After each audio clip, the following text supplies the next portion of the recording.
রান্না করা শেষ করার পর একটু বাইরে গেলাম। একটা মুরগি বাইরে চলে গেছে, একদম এই জঙ্গলের ভিতরে ঢুকে গেছে। আর কিভাবে বার করব তাই বুঝতে পারছি না। Hey everyone, it's me Tania, welcome back to my new video. আসসালামু আলাইকুম, কি অবস্থা সবার, কেমন আছেন? আই হোপ সবাই অনেক বেশি ভালো আছেন। আলহামদুলিল্লাহ আমরাও ভালো আছি। হঠাৎ করেই আমরা বাইরে বেরিয়ে দেখি এখানে একটা মুরগি ঢুকে গেছে, একদম ডিম পাড়া মুরগি। আসলে আমার মেয়ের মনটা অনেক বেশি খারাপ হয়ে গেছে, একটা মুরগিও খেতে দেয় না। কিন্তু এরকম যদি চোখের সামনে থেকে চলে যায় তখন না আসলে অনেক বেশি খারাপ লাগে। এরপর তো ও নেমে পড়লো, তা আমি বলতেছিলাম তুমি ওঠো, তোমার দাদা এসে বের করে দিবে। এই রমজানে তো বেশিরভাগই আমি রান্না বান্নার ভিডিও শেয়ার করছি, আমাদের ইফতারির ভিডিওগুলো তেমন শেয়ার করা হয় না। আলহামদুলিল্লাহ ইফতারিগুলো আমাদের ভালোই কেটেছে।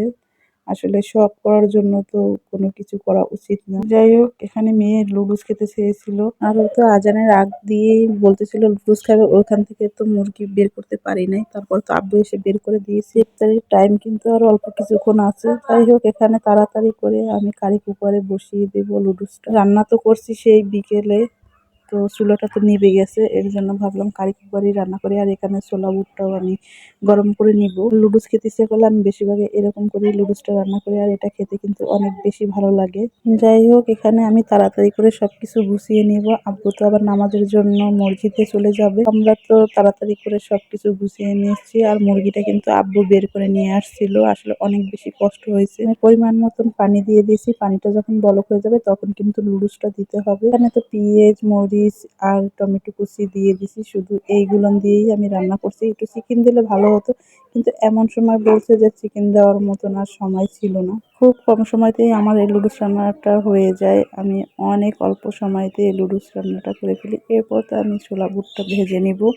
আর কেটা তো বিকালে ভুনা করছি, তারপরে তো এখন আমি একটু গরম করে নিচ্ছি, গরম গরম খেতে ভালো লাগবে। একদিন যাবত তো আমি পেঁয়াজ আলুর সাথে এগুলো ভাজিই না, আসলে কেউই খেতে চায় না এগুলো। শুধু শুধু নষ্ট করে তো লাভ নাই, তাই শুধু ছোলা ভুনাটা সবাই আমরা পছন্দ করি, আমরা খালি খালি খাই।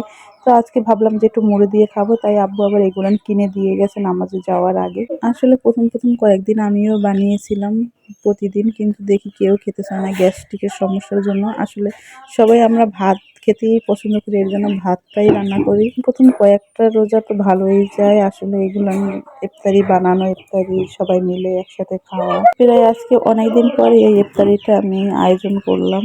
তো আলহামদুলিল্লাহ, এই আজকে ইফতারি আমাদের কি কি ছিল, এখানে খেজুর ছিল, তারপরে পেয়ারা ছিল, তারপরে মুড়ি মাখা ছিল। খেজুর খেতে কিন্তু আমি অনেক বেশি ভালোবাসি, আমার খেজুর অনেক বেশি ভালো লাগে। আলহামদুলিল্লাহ, এই ছিল আজকে আমাদের ইফতারি। তো কেমন হয়েছে অবশ্যই কমেন্টের মাধ্যমে জানাবেন। ভিডিওটা ভালো লেগে থাকলে অবশ্যই লাইক, কমেন্ট, শেয়ার করে আমার পাশে থাকবেন, পেজটাকে ফলো করে দিবেন। তো আজ এ পর্যন্ত, দেখা হবে নতুন কোনো সময় নতুন কোনো ভিডিওতে। সে পর্যন্ত সবাই ভালো থাকবেন।